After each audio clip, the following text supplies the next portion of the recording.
Welcome, everyone. Welcome from the Environmental Studies Department at Ashoka University. It gives me great pleasure to welcome you to the very first colloquium of the series in our Monsoon 2021 session. And many of you know, it's a fortnightly forum where we meet and discuss the work of some of the most exciting and insightful scholars and practitioners in the field of environment and ecology and justice. The environment, probably more than any other field, demands not only that we understand the world, but that we act to change it. And in that spirit of presenting not just research and analysis, but also action, I'm delighted to introduce Nandini Oza. Nandini trained in social work, but then went on to become a social activist, working for much more than a decade with the Narmada Bachao Andolan in Madhya Pradesh. And in particular, she was responsible for mobilizing women in the villages of Nimar in the Narmada Valley to become active members of the Andolan. And in that deeply patriarchal society, you can imagine how challenging that must have been, and how not just the presence, but the prominence of women in the Andolan is a reflection of the kind of unremitting work that activists like Nandini put in. Since then, Nandini has gone on to document the role of what some people might think of as ordinary members of the Andolan, but actually people who have achieved extraordinary things because of their work within a common struggle. So it is to listen to Nandini both as a very, very deeply experienced activist, but also as somebody who has thought and reflected on the movement through working with the activists and members of that movement on the ground that we will be hearing from Nandini today. So thank you, Nandini, for agreeing to speak here, and the floor is yours.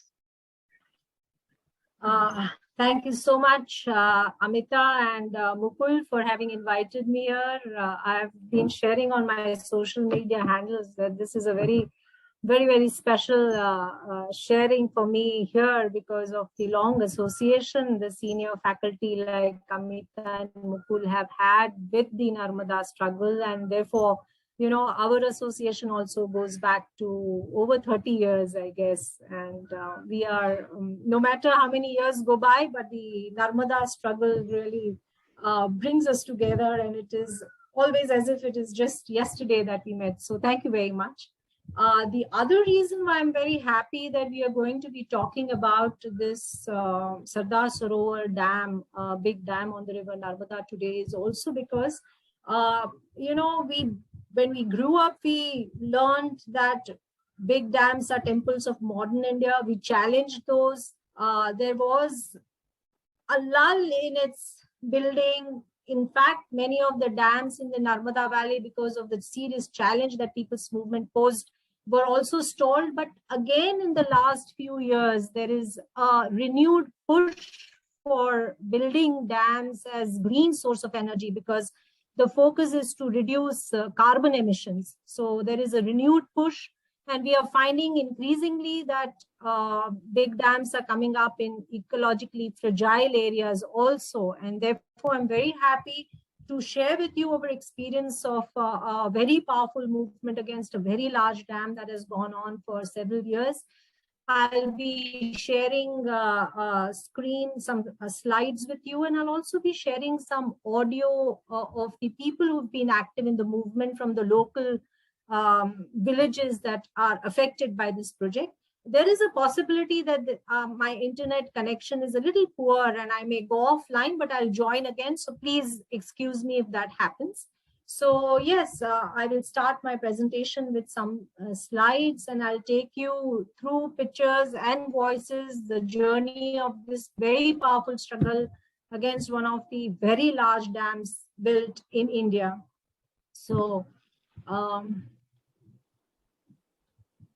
But before I go to the talk about the Sardar Sarovar Dam on River Narmada, I wish to give you a little bit of data about large dams in India and displacement in general and its issue in the country. Like, for example, one of the data which has been presented in the parliament, it says that in a 50-year period since India's independence, 60 million people have been displaced by development projects, and nearly half of them have been because of big dams, and then of course mines and national parks and sanctuaries and so on and so forth. And it's very important to also understand that because there has been such a huge displacement because of large dams, we've had very powerful struggles also against large dams, which dates back to even pre-independence. We can feel proud to say that one of the first anti-dam struggles in the country was 100 years ago. Actually, this is the 100th year. The powerful struggle was known as Mulshi Satyagraha against the Mulshi Dam built by the Tatas. 100 years ago, 52 villages drowned, and they're still struggling even today for their rights. Their third generation are still struggling for their rights today. But that was the first anti-dam struggle in the country and possibly even the world. We have had other very powerful struggles in the country against large dams. Many of them have been very successful, like the Koel Karo, the Silent Valley, the Champalli and Bhupalpatnam dams. Even in Gujarat, we have stalled one dam called Lalpur Dam. There have been struggles against some of the impacts big dams have had in Gujarat and elsewhere in Maharashtra, Madhya Pradesh, Maheshwar Dam struggle in the Narmada Valley. So we've had the Tehri Dam struggle.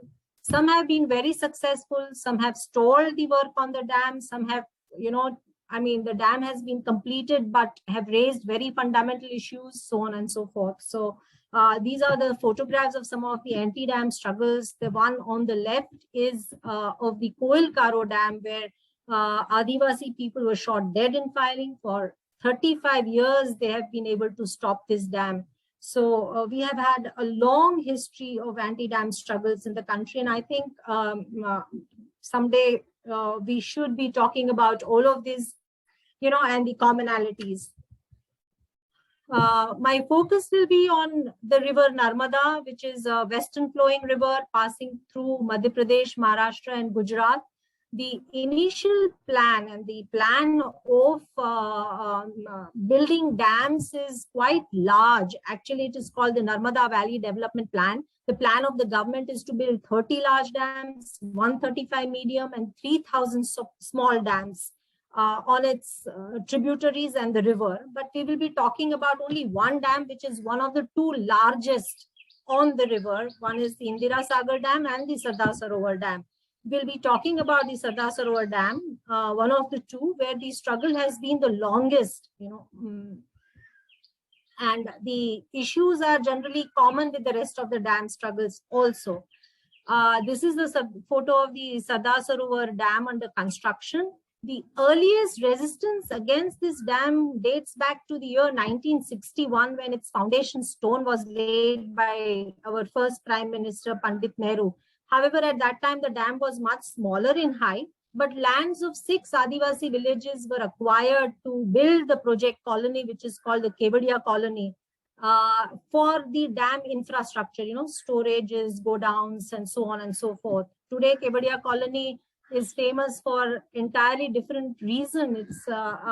It's home to the world's tallest statue. And in fact, the lands which were acquired for this dam have been diverted for the tourism purposes of the statue now. So the resistance dates back to 1961, when the lands of 6 tribal villages were acquired back then.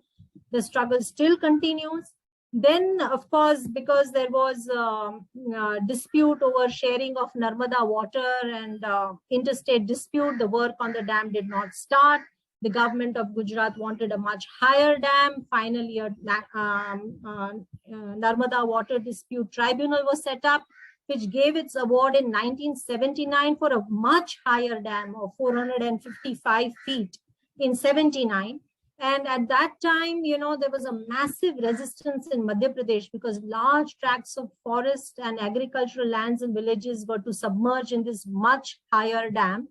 called the Nimad Bachao Andolan. It was a very powerful struggle, but unfortunately it did not last for a very long time because it had, the leadership was very political, belonged to political parties, both Janata Dal and the Congress, and it petered out. However, the work on the dam did not start soon after, because by then there was environmental consciousness in the country, new rules and regulations were coming forward, and the Ministry of Environment, Government of India was not giving clearance to these two large dams, the Indira Sagar and the Sardar Sarovar dams, because the studies were not completed. The environment studies that had to be completed to know whether you can build a dam of this height and this large dam were not completed, and the clearances were not coming through, and so the work was not starting. Some of the features of, some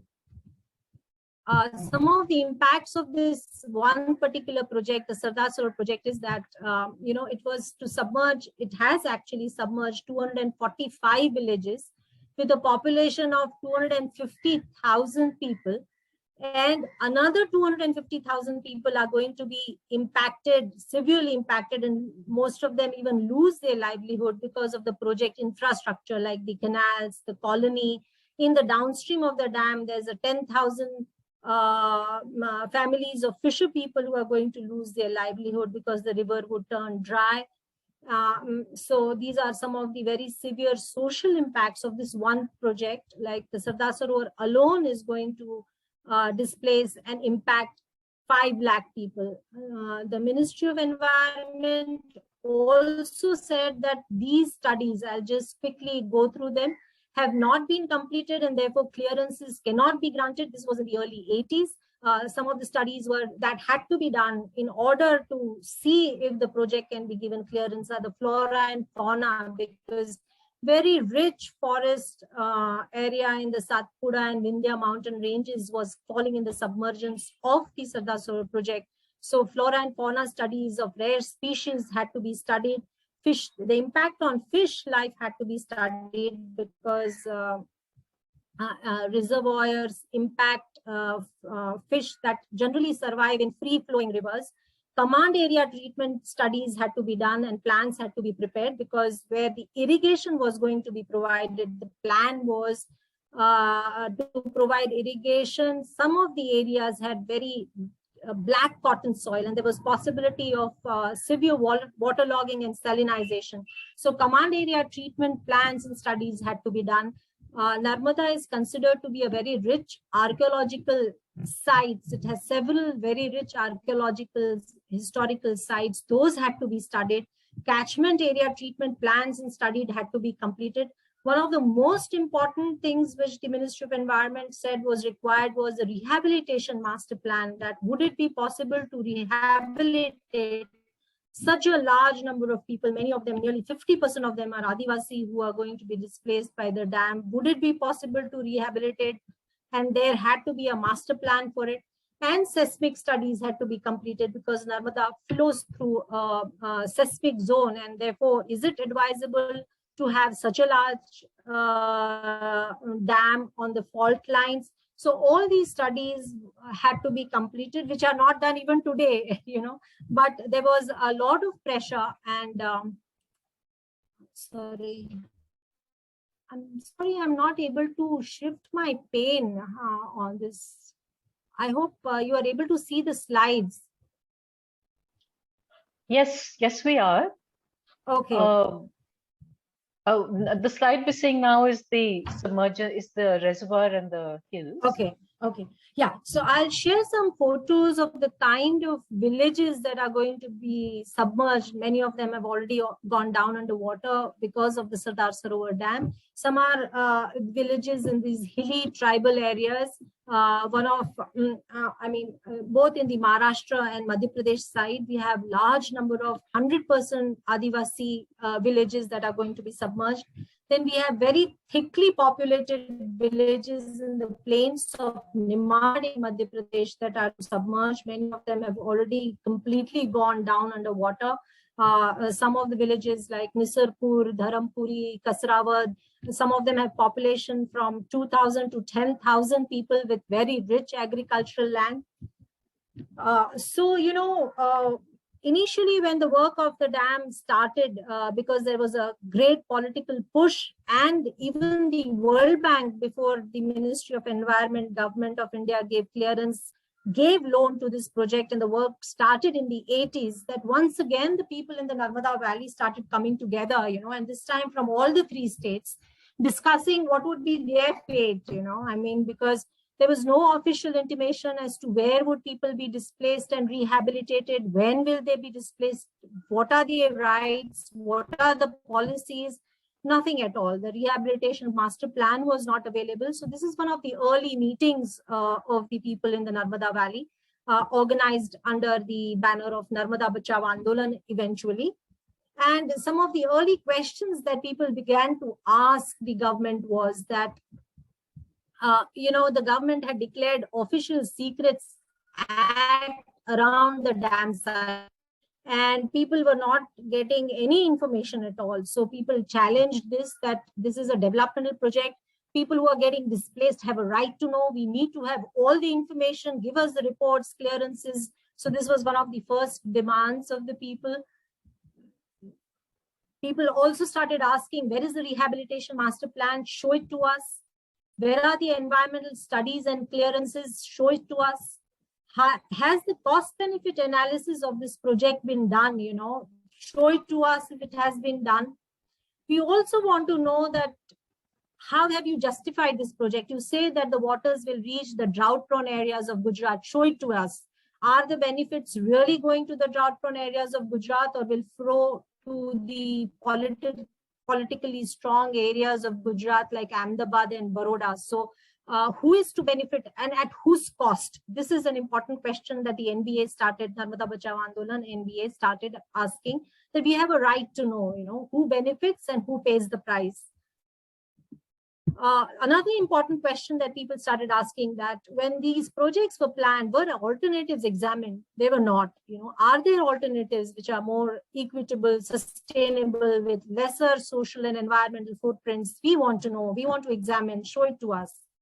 And then the demand of the Narmada Bachao Andolan around the late 80s was that, since none of this information, studies, plans are available, all the studies have not been done, not available, not shown to us, let us have a time-bound review of the Sardar Sarovar project with people's participation. We do not want to just, because the government says that it is Jiva Dori or whatever development project, we don't agree. Let us sit across the table, examine all these issues, and have a time-bound review, a very reasonable demand, a very non-violent, peaceful demand, that people who are expected to sacrifice their all, let us have a review with us of this project. I would like to, this is one of the senior leaders of the Narmada Bachao Andolan, and Austi herself. I'm sure Amita would remember her. She was on fast at Fairpua when the Narmada Bachao Andolan did one of the biggest programs demanding a review of the project. 7 people went on fast. She was one of them. The demand was very reasonable. Let us review the project, and I will play her short clip as to share with you what was in the mind of the people when people started demanding stoppage of the work of the dam. So she speaks in Nimadi. I've done the translations in English, so I'll play her sound. મારા દિમાગમાં એક જ આવે દિમાગમાં કે આજ આપણી સંસ્કૃતિ ખતમ હોઈ જાયગા, આપણી આવડાવાળી પેઢી ખતમ હોઈ જાયગા. આજ જો કદી નર્મદામાં બાંધ સરદાર સરોવર બની રહ્યો, વિનાશકારી બાંધ છે. એકાસે કદી કદી જમીન બચતી હોય या पूरी पर्यावरण अपने घाटी की बचती हो, अपनी पूरी घाटी को नाम निशान नहीं रहेगा. पर्यावरण खत्म हो रहा, घाटी को नाम निशान नहीं बचतो है, कहीं बची रहो. यहाँ देखो तो मैसूर को बांध, वही देखो तो ओंकारेश्वर को बांध, पूरी नर्मदा का नष्ट करना चाहिए सरकार. तो देश को विकास ऐसा होत काय? नदी न को खुला आम बहना दो, नदी आजाद है, नहीं प्रकृति की देन से. वन कटाई एक तरफ से कह रहा है, वन कटाई रोको, दूसरी तरफ से पूरा बर्बाद कर दे, पूरी झाड़ी नष्ट कर दे, सुल्पाने से नष्ट कर रहा है ये लोग. सब निर्णय दिल्ली बम्बई से लेवा. ये प्रकृति के साथ में लोग खिलवाड़ करते, अच्छी बात नहीं मिला है। बोले हम तो कि हम नहीं हटेंगे, रहने दो और सब नदियों को बहने दो, माँ नर्मदा को बहने दो, सब नदियों को बहने दो, पूरी नदियां, देश की जितनी नदी होते सब न को बहने दो। So you see that very fundamental issues people had in a very different way of thinking about development. Also, people felt that all the decisions are being taken in Delhi and Bombay. We have not been consulted. Let us sit across the table and have a review. Women were to be affected very severely because common property resources, forests, grazing lands, there was no way in which this could be provided at rehabilitation sites. So large number of women participated in the Narmada Bachao Andolan. I'll just share with you some photographs. The movement really picked up strength in all the 3 states. In fact, even in Gujarat, in the Adivasi areas that were going to be severely impacted. These are some of the photos I wish to share of the mass resistance against the project, demanding a review. One interesting thing I wish to share is that the movement did not just demand that the government of India start a review of the project, but there was a push by international financial institutions like the World Bank to go ahead with this project. So the struggle also was against the World Bank. Like-minded organizations across the world came together, demanded that the World Bank also start a review, rethink, and Moore's committee report, an independent review was set up, and finally the World Bank had to withdraw from this project on the grounds of severe environmental and social impact. So the struggle was not limited within the country alone, but was fought against international financial institutions like the World Bank also, that are major players in pushing projects of this size. Some photos again to show the scale of resistance, the number of people involved, because 5 lakh people were to be and are to be impacted by this one particular project alone. And unfortunately, what happened was that instead of accepting people's demand of a review, the movement faced very severe repression from not only the Gujarat government where the dam was being built, but in all the 3 states, because more or less all political parties want big projects of this kind. So there was massive repression on the movement. We have an Adivasi boy who has died in police firing. We have a senior Adivasi leader, woman leader, who was sexually molested and raped in police custody, and she ultimately lost her life. So the repression was very strong against the movement, in spite of the movement being non-violent, peaceful struggle. And when people did not budge, and said we will not move out of our homes and villages, the work on the dam continued, and the government brought in submergence in the villages sometimes, and mostly without rehabilitation of the people. People were also strong and said, one of the major important slogans of the movement was, "Koi nahi hatega, bandh nahi banega." We shall not move, we shall not let the dam go up without all these issues being resolved with us. And people had, the police was sent in, people evicted forcibly while they were standing in water. And slowly the villages, one after the other, were drowned, mostly without rehabilitation. You can see some of the photographs. Although there was a stay, the Narmada Bachao Andolan did approach the Supreme Court, and there was a stay on the construction of the dam for 5 to 6 years. But periodically the dam height went, and this is how gradually the Narmada Valley and the villages began to be submerged in the Sardar Sarovar project.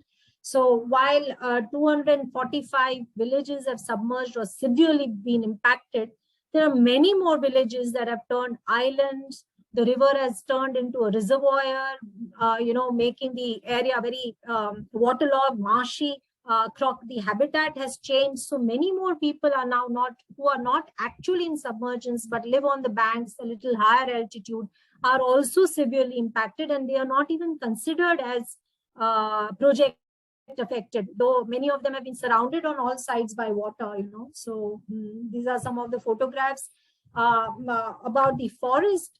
13,000 hectares of forest submerged in the Sardar Sarovar project alone. This was in the submergence area. And another 4,500 hectares was cleared in Maharashtra for the rehabilitation of the Narmada Austies. So of only Maharashtra side, 33 villages. And in fact, there were Adivasis dependent on that forest and lived there. They were removed to make way for the Narmada Austies, and there was a powerful resistance there. One Adivasi lady, Dhanibai, lost her life in police firing while they resisted, the coming of the Narmada Austies and clearing of their forests for rehabilitation. So there has been a huge loss of forest in this single dam alone. I would like to share the voice of a senior leader, Adivasi leader of Narmada Bachao Andolan, Pinjari Bai.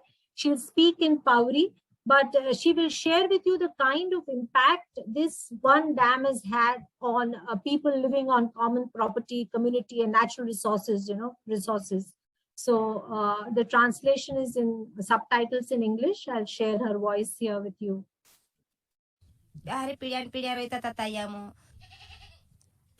जबरदस्ती फारी चला आवरे आवला रूप लगावणे होला ए मार गोरो तो चाहरी पानी गाल दे डुबाड़ दे लो गोर खेती एते तिना मा भी डूब गोलो खेत भी डूब गोलो मारो यहारी टेकड़ी आर खड़ो छय यहारी मी रोइतले तुम यहार रूप लगाड़ देनिया जंगल तिमी पूरा खरली गाडी हे आमरु छा हाजुल हाजुल जंगल डुबाड़ देलो तुम तो या रिकामा जाडे काय अने बाप दे रे काय ता होला खुटा खुटा जाडे लावी रूप लगावणी छता तुम पीड़ियान पीड़े मारू जागू से यहारी गांव से मारो हिम से देव दानी से मारे तो ये छुनार निमे तू काय कर जबरदस्ती नौकरी छवाल तारे मारो देखने काम नहीं दे तू यहाँ रोए भी जा पोलीवाट मार गाँव में मारी भी अधिकार छे आमु भी राजा छे आमु भी आमरा गाँव राखीन बटला छे जंगल से आमरु बास छे नर्मदा से ये मारी माड़ी छे सीजातर तेरी मारा बड़ा छुकरा छे या थोड़ा के माछी मारतला नर्मदा मा गुंदर काटतला काय टेमरोनी पत्ता लाविन वेतला बादी बोट्टी वाउदतला फिरिन फचा दाड़की को नहीं निकल जातला बायरा सुरा कोड़ी पर मेकले तला मुंडी पर मुकी मेकले तला कोरी मोजरी को नहीं जातरता यो होला तामो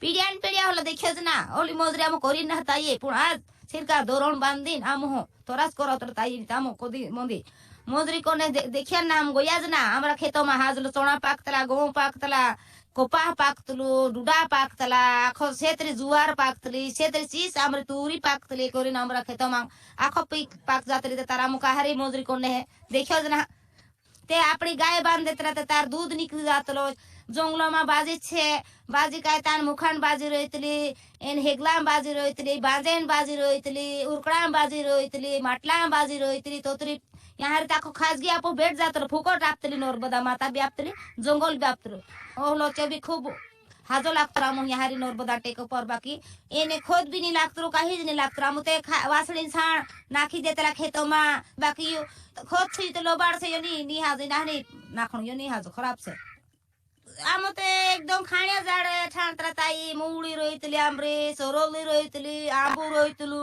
आमली रोइतली आमरो ते टेमरोणी पोत्तु छे पाला पाला पाड़ी ने वेतला ते तार तेरा भी खूब पोय हावतर ताई ची काटतला मुते ते तेरो भी खूब उपन होइतर ताई आमरे ते बांबू भी खाज यहाँ ने जंगल मा छिकी यहाँ बोजली चीज छे एने हाग छी हाजलु जाड छे क्यो जाती जाती जाडे से ताच्या हाजरा ताड़े तामरा ताड़ी पीते तामो तेरो फोल आवता तो खाता ताई पुरचा भी आमरो छिरका डुबाड़ देला आमरा आदिवासी नाव पर तुम विकास गयत्र आमरो विकास निमते विनाश करला आमरो ओहला आमरा मन लागत ताई खूब ओहला में खत लागतले जंगल राखी नामो बटला छे हिम राखी नामो बटला गांव राखी नामो बटला देवदानी राखी नामो बटला छे आमरे आदिवासी अधिकार छे छेटा पूजे तुम जत रही है. So you can see very clearly, the kind of resources that have been lost. No studies have been done. On one side, the people have been displaced. When they move a little up the hill, then in the name of compensatory afforestation, this is a new game of the government to drown very rich original forest and then say we will have compensatory afforestation. So she explains what kind of trees were lost and what kind of trees are being planted, useless trees are being planted in the name of afforestation. Rehabilitation has not been provided. They've never seen wage labor, but they've been turned, the Adivasi people who have been displaced have been turned into wage labor. They used to live on the lot of natural community property resources that were available on the banks of the river Narmada. So this is one of the voices. And as I said, 250,000 people have been displaced by this one dam alone, and there are a series of dams coming up in the Narmada Valley. So I'll just share some of the photographs of the valley, which has been severely impacted, the loss of forest, trees, no compensatory afforestation worth its name has been done. The kind of trees that were lost, no studies are available even today of the loss of flora, fauna, trees, medicinal plants and herbs. These studies had to be done. We did a small study, in about 25 villages and found 52 varieties of trees. Some had unique properties, like they were water resistance, and therefore boats were built from those kinds of trees. Some trees were termite resistant and so used as construction material. Some trees did not give out smoke, so was used as firewood. Some trees and certain like bamboos used for making furniture. So all these properties, the kind of trees in the Satpura and Vindhya mountain ranges in the submergence zone, the studies too have not been done. So what to talk about compensatory afforestation? Along with it, the river Narmada is a very considered a very religious and a holy river, particularly for the Hindus. So there were very many religious places, even for the Adivasis, lot of religious sites. None of them were not only rehabilitated, relocated, but no studies have been done. This is a photograph of one of the temples, Hapeshwar, a very old temple, which has gone drowned, and hundreds of such temples have just drowned in the dam waters without any documentation whatsoever. Forget relocation, only some few temples were relocated, rest have all drowned without any study, documentation, nothing at all. So while we talk of one temple in Ayodhya, this is another temple, Shulpaneshwar, which has gone down in the Narmada waters, in the dam waters. So I mean, what kind of, significance, religious significance we have. So the whole Narmada, which is considered to be very holy for the Hindus, and possibly the only river which has parikrama, circumambulation by the Hindus, it has been completely disrupted, So these studies have also not been done. Some of the historical ghats have drowned. This is the Koteshwar Ghat here, which has drowned. Again, some other temples I'm showing, no relocation, no documentation.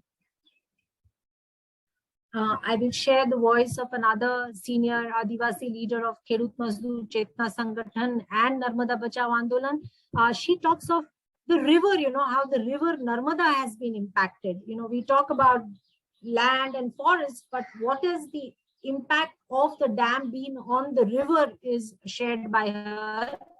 She again speaks in Hindi and translates in English.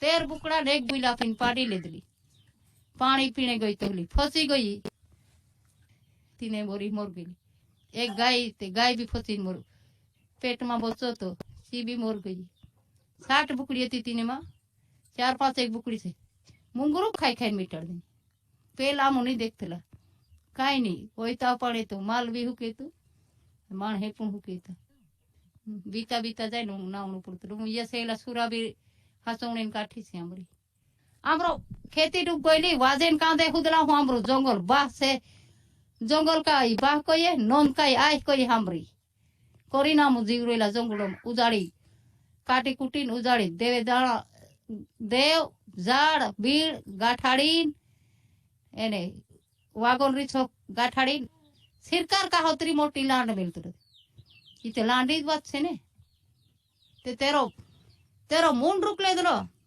मुंडो गोले फांदाव गई ते आफरू निकोणी ने अतरे आंबो तेरो मुंड रुकाई गयो ते आफरू हे जावणी नीते पेल कोली खाजी वई तोती कौन देखे तू ते जाल जोइन बंद कर देने ते जाई का तेरा पेट में कतरो छे कतरो मरिया ने कतरो काई आज जो मरतो आज माण हे भी मरने बाजरी I find this clip very powerful because those of us who are not dependent on natural resources for our livelihood or have not lived on the banks of the river, we consider, or in the forest, we consider these as commercial properties, to make money out of commercial resource. But for the people who live on the banks of the river and in the forest, river is not a commercial thing. It's the mother, a giver. Forest is the father.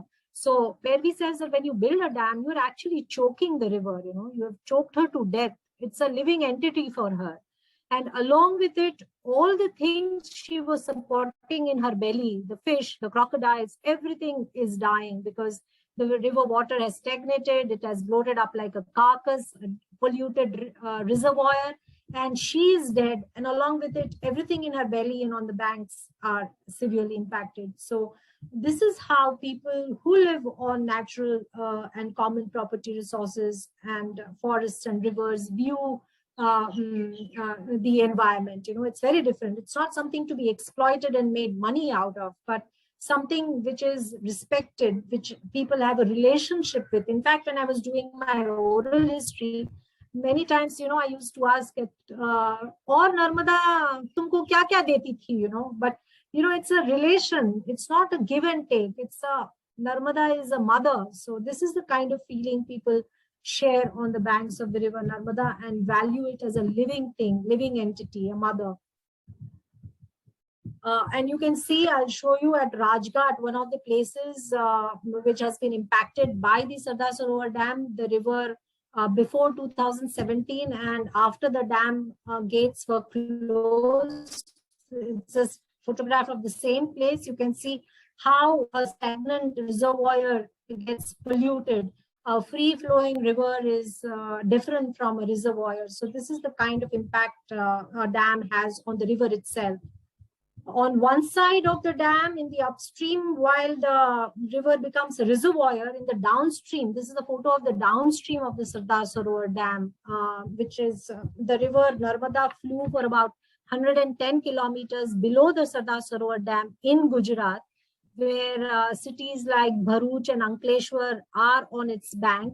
And for 7 to 8 months, the river remains dry in the downstream of the Sardar Sarovar Dam like this. Earlier, it was a free-flowing river, perennial river. But all the dams that have been built before Sardar Sarovar and the Sardar Sarovar have stopped the water from flowing in the downstream. There are about 10,000 fishing families that were dependent on the river here in the downstream for their livelihood have been severely impacted. In fact, in Gujarat, in the downstream area, because the river has gone dry for 7 to 8 months in a year, that people have now approached the court that at least some minimum flow has to be released from Sardar Sarovar Dam. Otherwise, they're having very serious salinity ingress, their water tables are going down, their fish, agriculture, everything has been severely impacted. So you can read up on this. These are some of the new issues that have come up after 2017, after the dam got completed. The downstream impact, though Narmada Bachao Andolan was raising all this much earlier. As I said, that the river Narmada was a free-flowing river, very rich source of fish.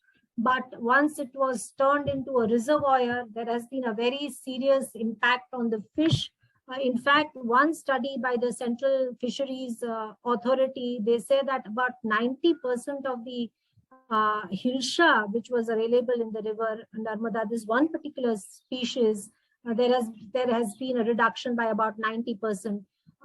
No studies of fisheries have been done by the government of India. Very preliminary have been done.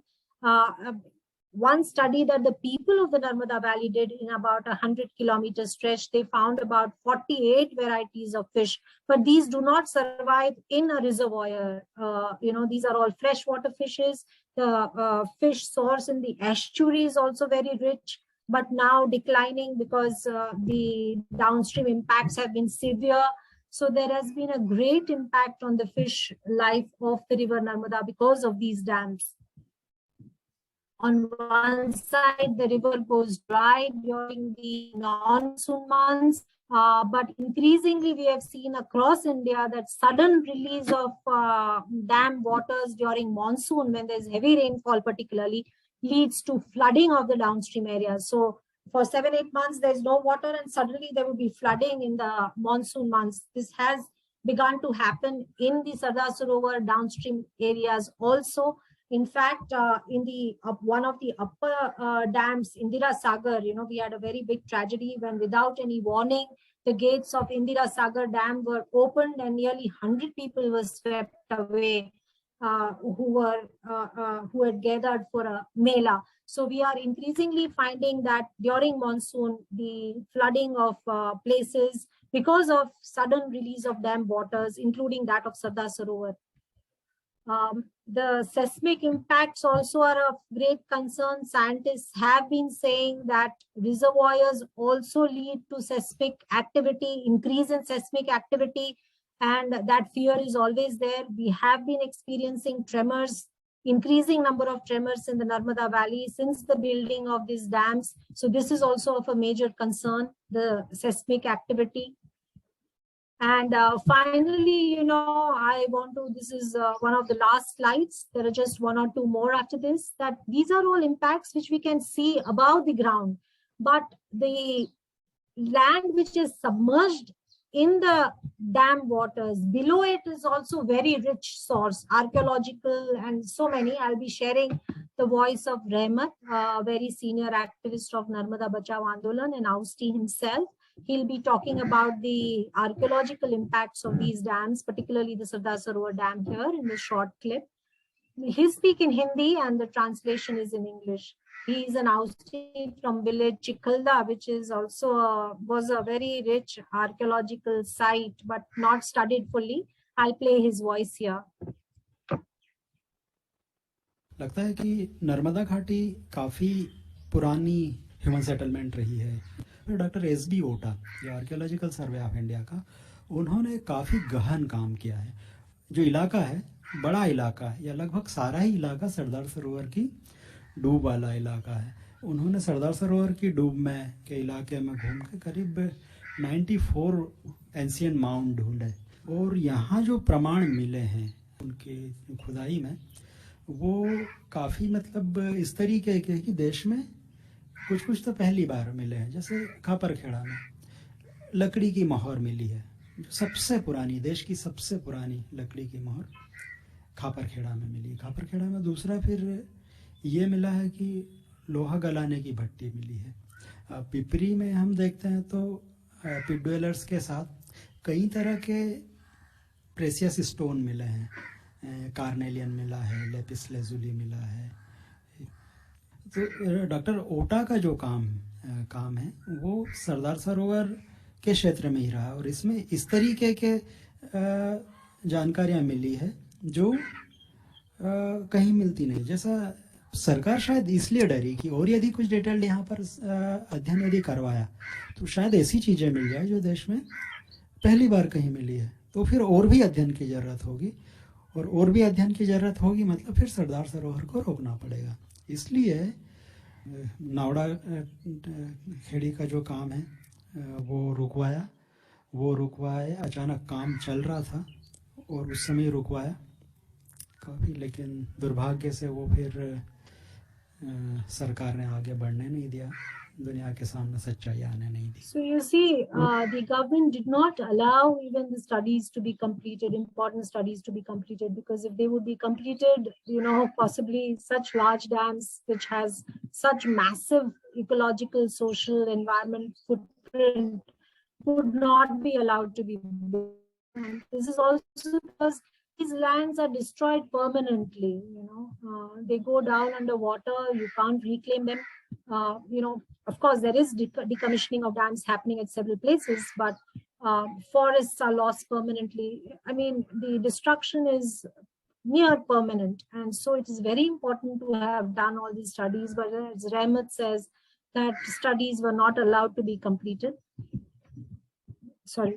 And the dam got really built in 2017, but many of you may wonder then, what did the Narmada Bachao Andolan achieve? So I thought I should share that with you also quickly. some of the achievements and milestones. Personally, I grew up believing large dams are development. I, being a Gujarati, in fact, thought Sardar Sarovar was our lifeline.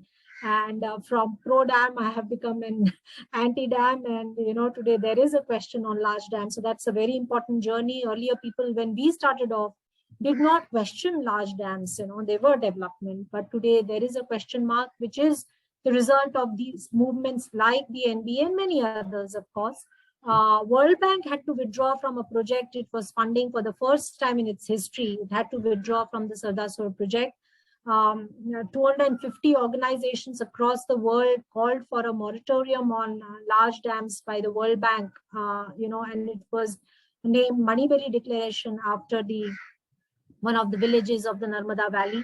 World Commission on Dams was set up to study the impacts of dams and whether there are alternatives available.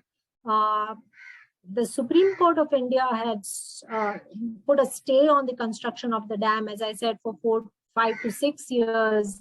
And although it finally gave a go-ahead in 2000, it was a split judgment. The minority judgment of Justice Bharucha was very clear that, the environment studies have not been done. All this needs to be considered and rethought of. That judgment, I would suggest that all of you should also read. Even the majority judgment very clearly indicated that, there cannot be construction of the dam without proper rehabilitation of the people. Because of the struggle compared to the other dams, there has been some rehabilitation of the people of the Narmada Valley. However, the struggle continues.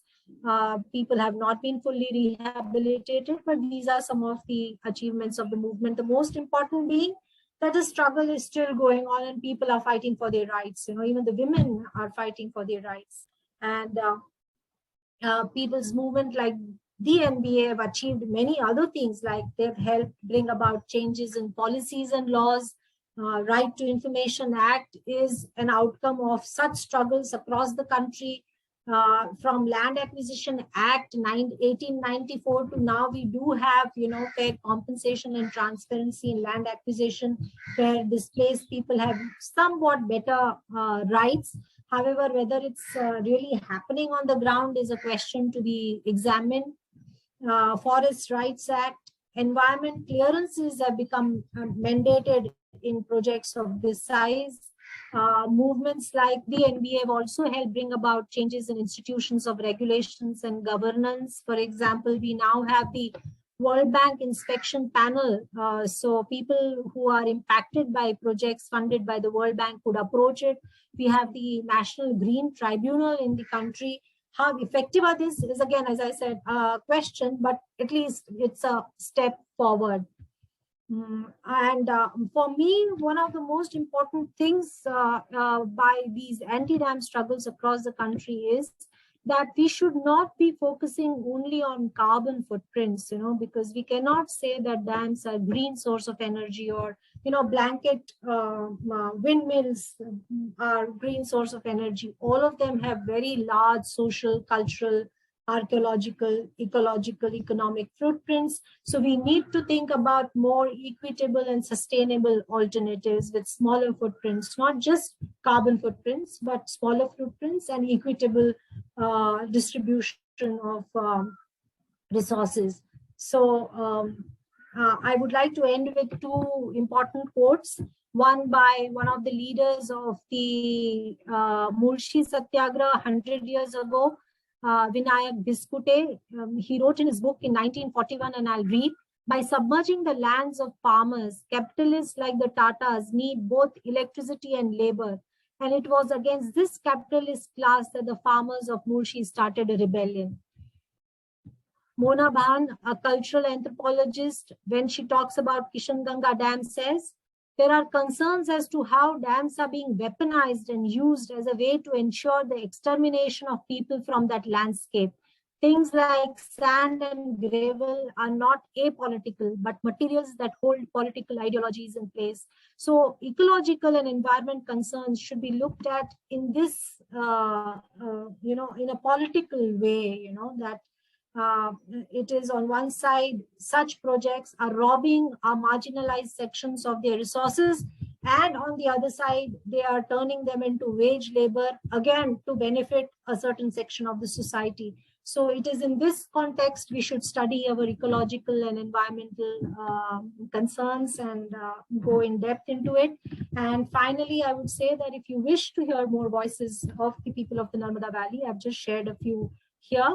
You could visit the Oral History Narmada website, where I have shared the voices of people who talk about the impact of displacement on environment, the strategies of the movement, the women's role, the early history of the struggle.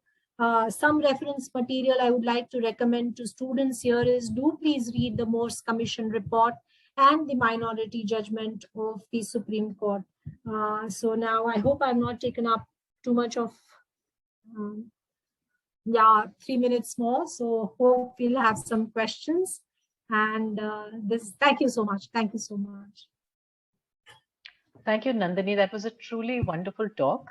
Not only was it comprehensive, but the wonderful way in which you vividly brought before us the people and places of the Narmada Valley, Pinzari Bai, Pervi Bai, Rehmat, the Hapeshwar Mandir, places that, I can't hear those voices and see those places without feeling a sort of huge, tug at my heart, because they were so, beloved and they're now gone.